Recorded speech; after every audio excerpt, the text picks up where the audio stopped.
ඔන්න අපි අද යනවා අපේ තේ කෑල්ලට.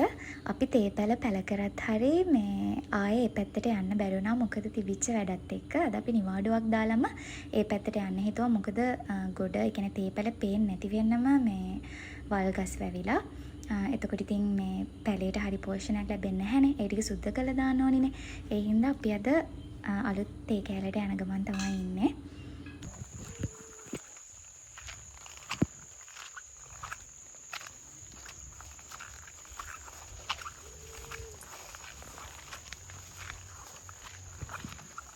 ගල් පාරක යන්න තියෙන්නේ.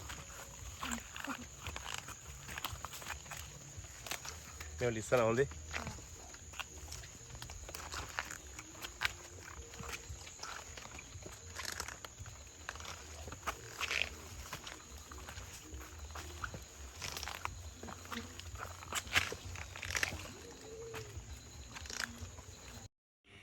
ඉතින් මෙන්න මේ වගේ පාරකින් තමයි යන්න තියෙන්නේ ඒ තේ කෑල්ලට. ඉතින් ඔය වගේ ගල් තියෙන ඔය ගල් ලිස්සනවත් එක්ක ඔහොම පාරකින් තමයි යන්න තියෙන්නේ. මේ පැත්තේ ඔක්කොටමත් වඩා තියෙන බයිහිතනම දේ තමයි මේ කූඩැල්ලෝ ඉන්නවා.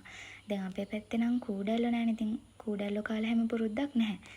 ඉතින් දැන් මේ පැත්තේ ගොඩ කූඩැල්ලෝ ඉන්නවා. කූඩැල්ලොන්ට නම් මම මේ බයයි. ඒ කියන්නේ කූඩැල්ලෝ කාලා පුරුදු වෙද්දී අවුලක් නැති වෙයි. හැබැයි අර කූඩැල්ලොන්ට කූඩැල්ලෙක් කකුල එලිලා තියනවා දැක්කම හිරිකිතක් එක්ක නිකන් මරණ බය වගේ දැනෙනවා. මේ කූඩැල්ලන්ට ඉතින් ගෑනු පිරිමි කියලා එහෙම ભેදයක් නැහැ. හැමෝම වගේ බයයිනේ. ඔන්න දැන් තේ කෑල්ල පේනවා. ඔහොම හෙමිහිට ඉස්සරහට යනකොට තව චූට්ටක් ඉස්සරහට යනකොට ඔය පේන්නේ මොනවාද බෑග් වල දාලා තියෙන තේ පැල. ඒ තේ පැල ටික පැල කරන්න බැරි වුණා. මොකද ඔය බිම හදන්න අපි කොන්ට්‍රැක්ට් දුන්නා කට්ටියකට. ඒගොල්ලන්ට තේ පැල ගන්නට තමයි බිම හදලා වලවල් හාරලා පැල කරන්න කියලා කිව්වේ. හැබැයි ඒ කට්ටියට ඒ ඉඩ මැනේජ් කරගන්න බැරි වෙලා තියෙනවා. ඉතින් පැල ඉතුරු වුණා. ඒක ඉතින් පාඩුවක්. ඒකත් මොනවා හරි කරන්න ඕනි. ඉතින් ඔතන පල්ලෙහාම ඉඳලා පාත්ති 4ක් තියෙනවා. ඔයගලන්ට පේනවනේ කොච්චර වල් පැල වැවිලා තියෙනවද කියලා. පොහොර දාන අර පළවෙනියටම පොහොර දාන්නේ. ඒ දවසුත් දැන් ලඟ වෙනවා. ඊට කලින් ඔය වල් පැල ටික ඔක්කොම අයින් කරන්න ඕනි. මේ ඔයාලට පේන්නේ ආමි එකෙන් කරන ගොවි බිමක්. ඔය ඈතින් පේන්නේ. ඔය ඒගොල්ලන් ඉන්න බිල්ඩින් එකක් ඔය තියෙන්නේ. ඒගොල්ලන්ගේ ගොවි බිම ඒගොල්ලන් හොඳට වගා කරලා තියෙනවා. මාර ලස්සනට. ඔන්න ඔහොම තමයි ඉතින් වටපිටාව පේන්නේ මෙතෙන්ට.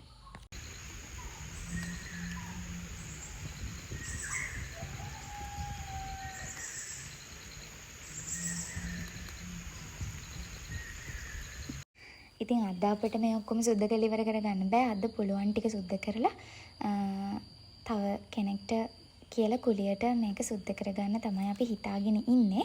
මේක සම්පූර්ණයෙන්ම සුද්ධ කරලා ඉවර වුණාට පස්සේ තව වීඩියෝ එකක් ගන්නම්.